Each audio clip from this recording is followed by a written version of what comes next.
Okay. So I know a lady who had a knee replacement quite recently, and before the operation she was really struggling. She was in pain, she could hardly walk any distance, she wasn't sleeping well, work was a big issue, and generally really struggling with life.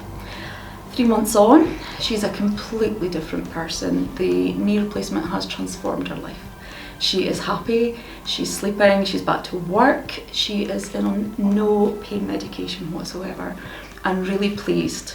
But also she's still doing her exercises to build up the strength in her leg after the operation.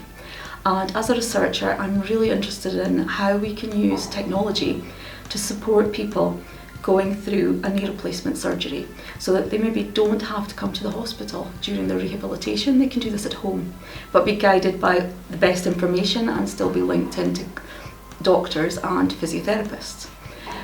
So my research is looking at an app on the phone and a wrist-worn tracker to support patients after the operation during their rehabilitation, so that they can do their exercises and progress themselves at home, but with support. It doesn't get rid of the physiotherapist or the doctor, but it really maximises the support that it's there for when they need it, at the stage that they need it. And this project, we've spoken to people who have had knee replacements, so they've told us what they need, what they want in the app, what they don't want, and how they would like it to work for them personally. We've spoken to physiotherapists and asked what kind of exercises do they need to do, how do they need to progress, where can they do this, so that people can focus on getting back to what they want to do: play golf, play with the grandchildren, go back to work, run, exercise, just do everything they wanted to do.